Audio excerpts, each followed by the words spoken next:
नमस्कार, मैं हूं प्रवीण दुबे। राजनेताओं पर से आम आदमी का ईमान उतनी तेजी से नहीं उठा जिस रफ्तार से सियासी दलों में ईमान गिरा है, लेकिन गद्दारी का इतना डर होगा कि बगावत ना हो जाए, इस फिक्र में कुरान की कसम दिलाने की नौबत आ जाए। मुझे भी इतना अंदाजा नहीं था। थोकबंद विधायकों के दल बदल का झटका झेल चुकी कांग्रेस में एक कारनामा इंदौर का है।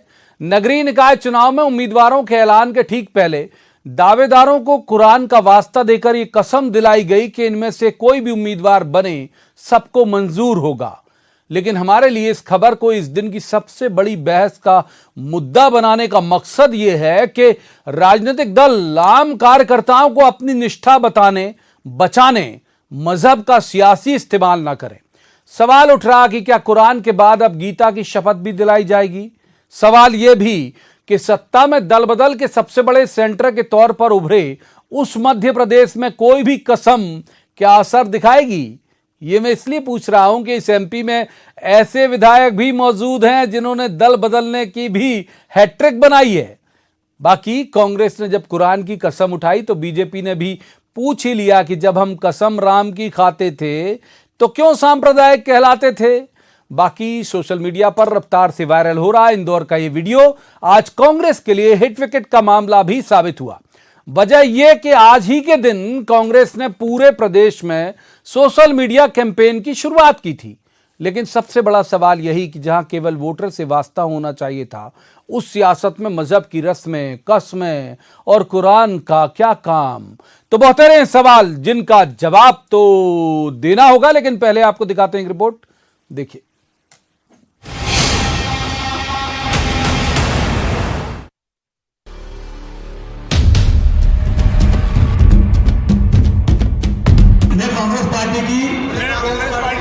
नीति में विश्वास करता हूँ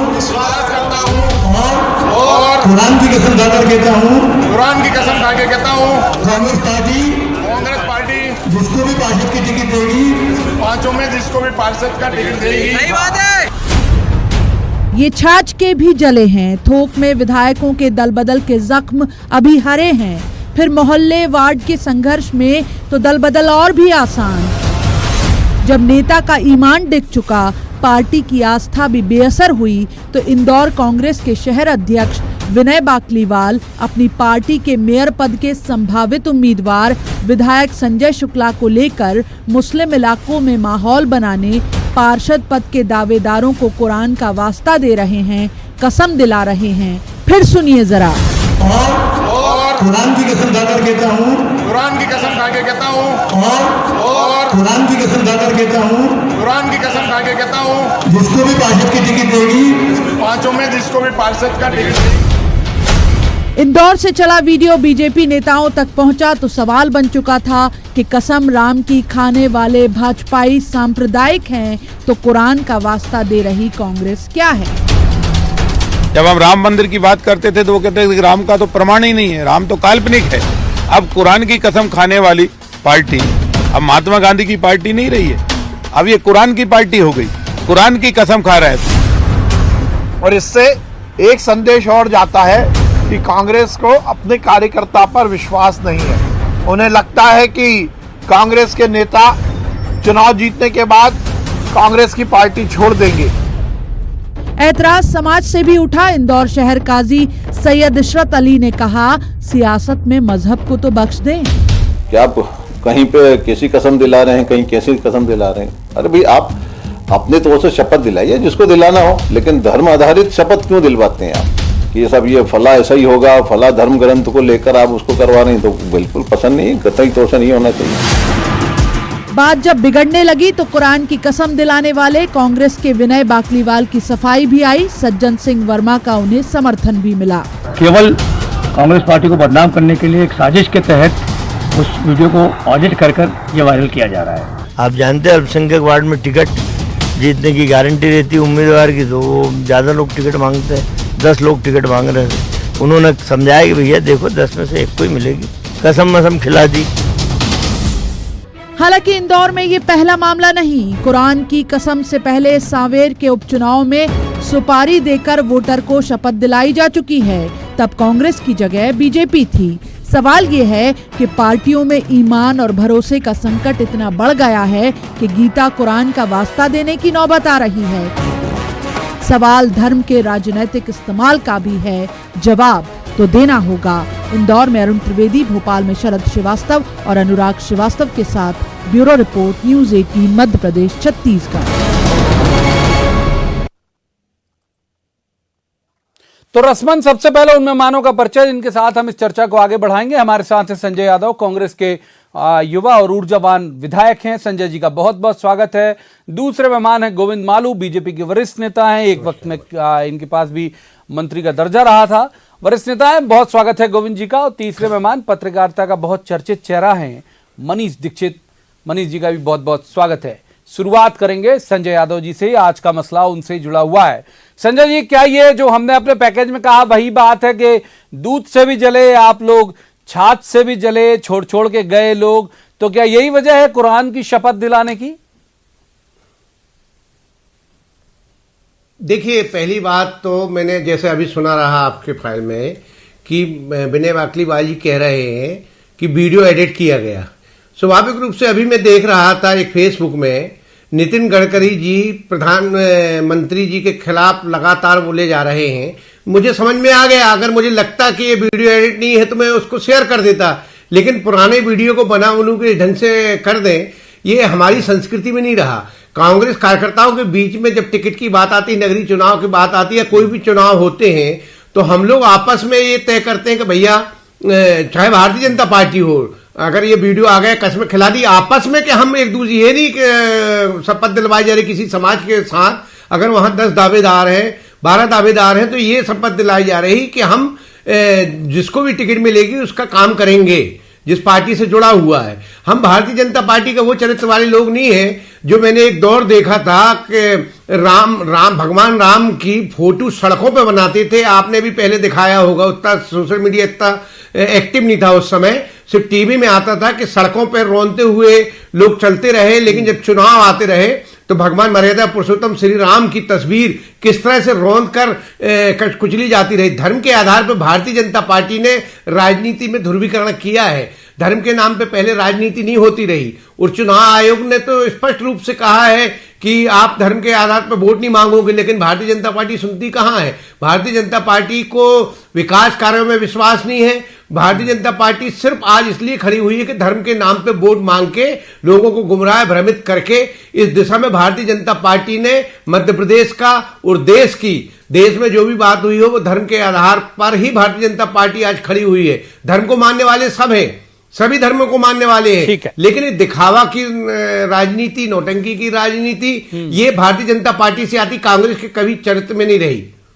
तो कांग्रेस ने हमेशा साफ सुथरी स्पष्ट बात की गोविंद मालू जी पूरी तरह डिसोन कर रहे हैं। गुमराह गोविंद जी राजनीति नहीं की। गोविंद जी डिसोन कर रहे हैं पूरी तरह से, संजय जी डिसोन कर रहे हैं। हालांकि और बात है कि इन्हीं की पार्टी के वरिष्ठ नेता पूर्व कैबिनेट मंत्री सज्जन वर्मा ने ओन किया, कहा कि हाँ भाई ठीक है, कसम दिला दी होगी, और ये कह रहे हैं कि ये सब आप लोग करते हो। एक सवाल मेरा ले लो।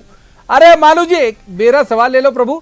मेरा सवाल यह है कि सुपारी देके कसम आपने भी पिछले चुनाव में कराई थी, तो आप भी अगर ये संजय यादव कह रहे हैं तो गलत नहीं कह रहे हैं कि आप भी शपथ दिलाने में उस्ताद हो, भगवान के नाम पे या ईष्ट और आराध्य के नाम पर?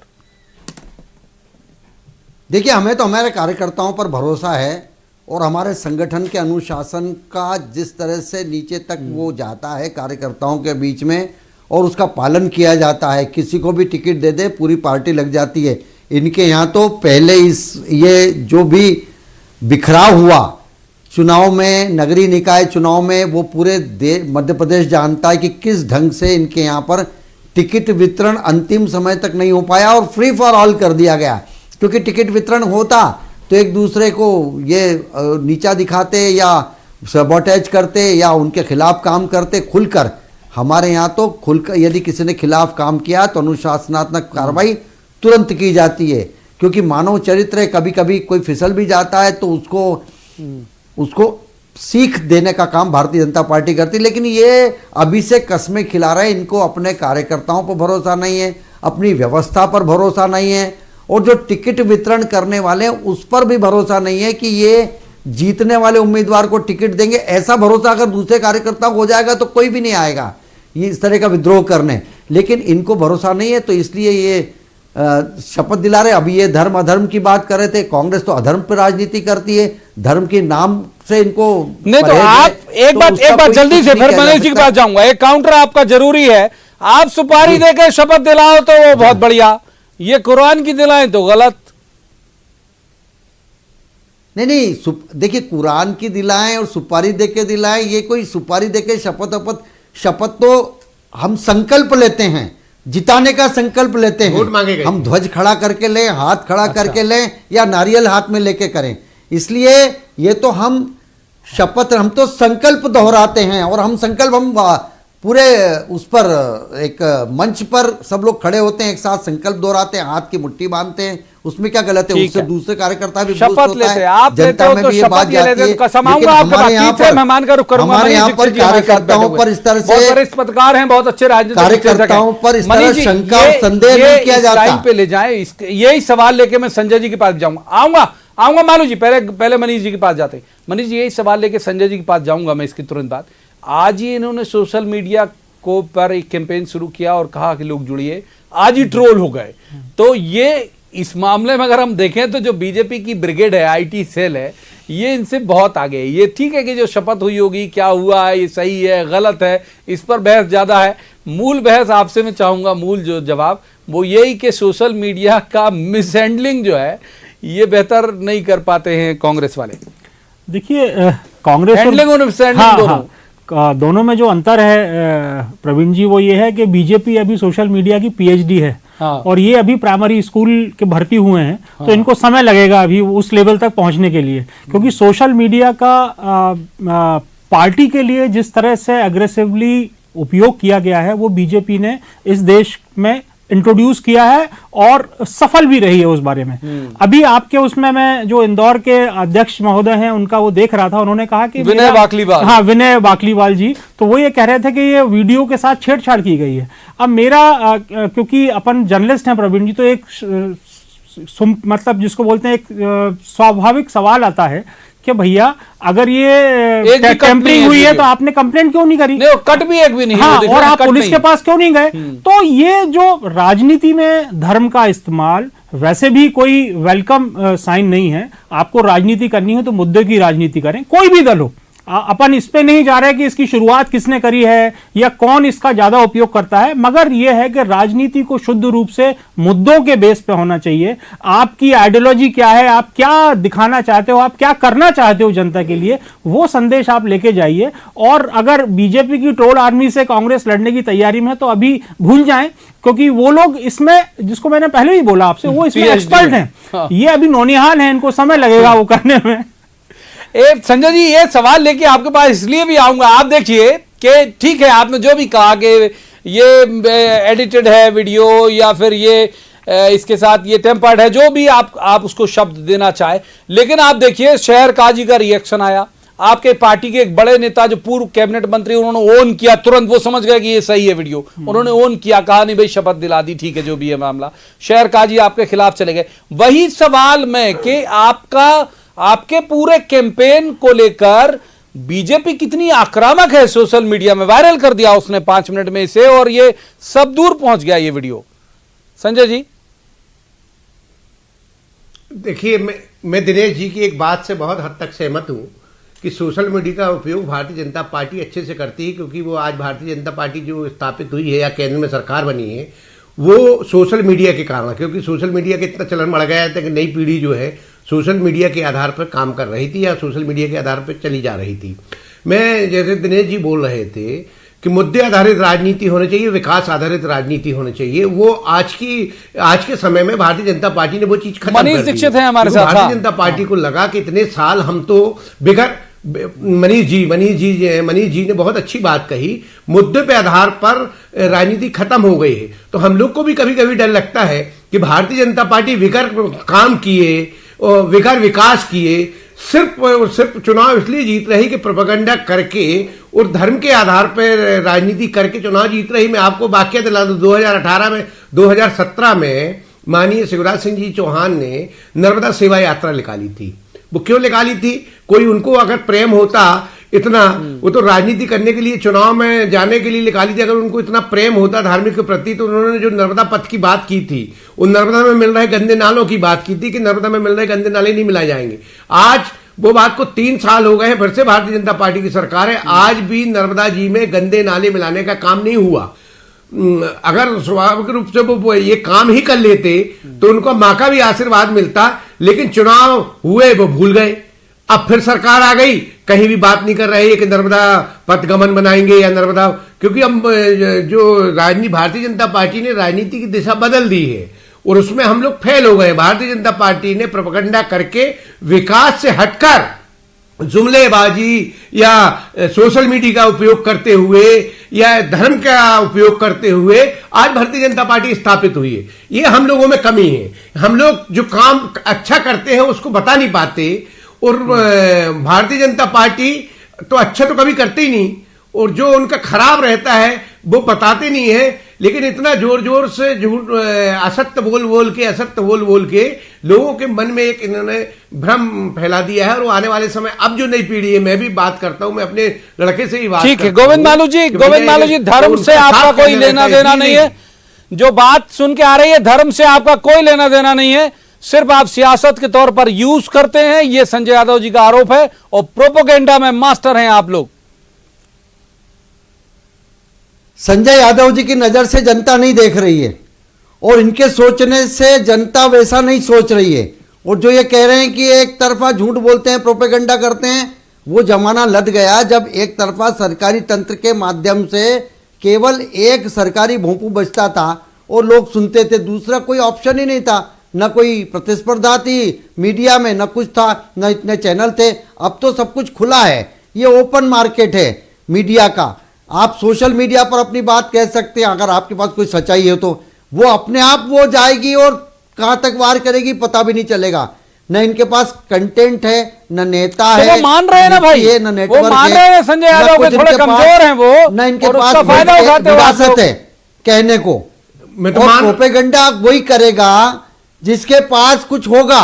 यदि विकास नहीं किया होता तो कोई आंखों को धूल झोंकने का काम अब नहीं हो सकता, जैसे कांग्रेस ने बरसों तक किया।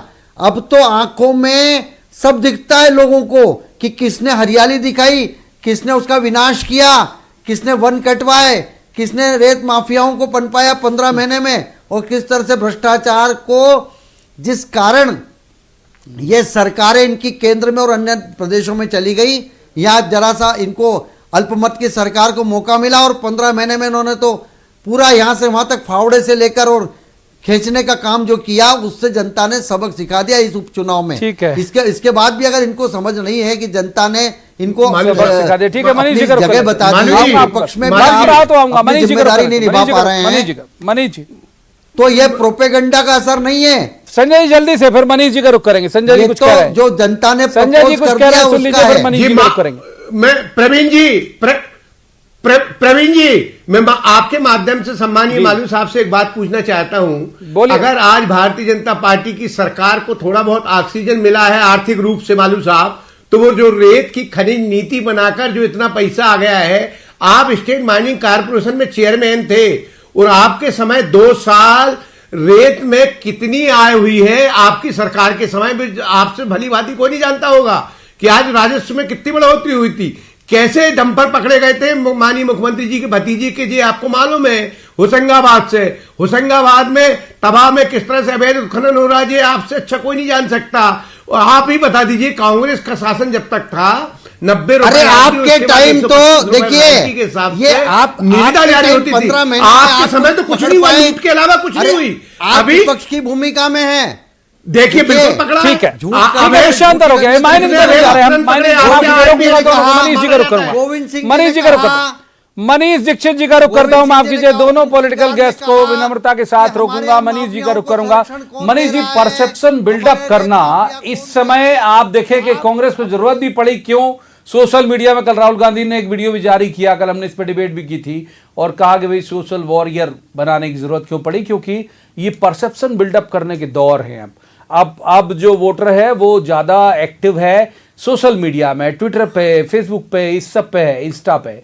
वो चैनल बहुत कम देख रहा है या देख रहा है नहीं देख रहा है, जो यूथ है बिल्कुल टीनेज या जो नया वोटर है, तो उस वाले मामले में उसको एड्रेस करने में आपको नहीं लगता कि बीजेपी आगे है और कांग्रेस को कोई काउंटर बहुत तेजी से तलाशना होगा?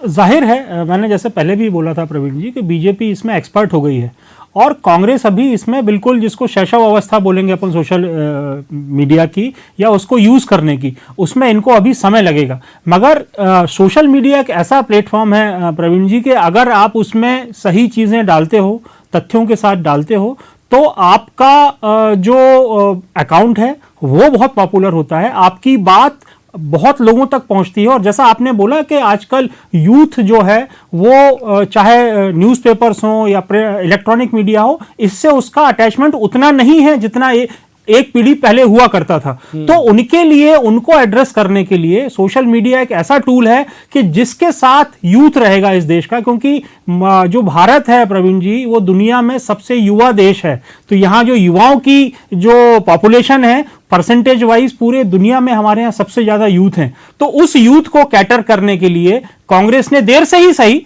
मगर एक ऐसा टूल लेके आई है कि जिसके बिना पॉलिटिकल सर्वाइवल आज की राजनीति में असंभव है। ठीक है, मूल विषय पर आते हैं संजय। बहुत बिल्कुल क्लोजिंग रिमार्क छोटा आपसे लूंगा, फिर मालू जी के पास जाऊंगा।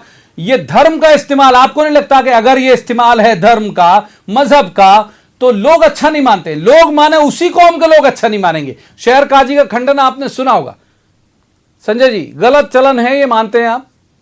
देखिए, बिल्कुल, अगर बिल्कुल मैं इसको गलत चलन मानता हूं, लेकिन परिपाटी किसने रखी इस बात पे भी आपको ध्यान पड़ेगा। इनसे बोलो कि वो परिपाटी बंद करें तो अपने आप बंद हो जाएगी। कांग्रेस ने भी कभी भी धर्म के आधार पर वोट नहीं मांगा, विकास के आधार पर वोट मांगा है। ये भारतीय जनता पार्टी की संस्कृति रही। अगर हमारी तरफ से मान लीजिए हो गया हो, वीडियो एडिट नहीं किया है, तो निश्चित रूप से ये परिपाटी नहीं होना चाहिए, किसी भी पार्टी के लिए नहीं होना चाहिए। धर्म के आधार पर राजनीति नहीं होना चाहिए, बल्कि विकास के नाम पर राजनीति होना चाहिए। मालू जी, संजय जी मान रहे हैं कि ये मजहब का इस्तेमाल गलत है। बहुत छोटा जवाब, आप मानते हैं कि ये गलत है, ये इस्तेमाल पॉलिटिक्स में नहीं होना चाहिए मजहब का इस्तेमाल? वोट बैंक के आधार पर राजनीति किसने की? देश की सीमाओं की भी असुरक्षा भले हो जाए, लेकिन हमको वोट बैंक चाहिए। हमें धर्म के आधार पर, मजहब के आधार पर वोट चाहिए। इसकी राजनीति कांग्रेस ने की। जो अब ये दौर आया है, अब इस दौर में भारत की अस्मिता, अस्तित्व और राष्ट्रीयता के आधार पर राजनीति हो रही है। ये कोई धर्म के आधार पर, अधर्म के आधार पर राजनीति, धर्म के नाम पर अधर्म की राजनीति कांग्रेस ने की है और उसी का भाषण हो गया। मालू जी माफ कीजिए, यही रोकना पड़ेगा मुझे। तीनों मेहमानों का बहुत बहुत शुक्रिया। तो ये यहां पर जो भी आपने सुना होगा, तमाम दर्शकों से मैं कह सकता हूं ये एक सिद्धांत तय बात है, ये व्यवहार की नहीं है। यहां पर बोली जाने वाली बात अलग है, अमल में आने वाली बात वही है जो आप सड़कों पे देखते हैं, जिस तरह के वीडियो वायरल होते हैं।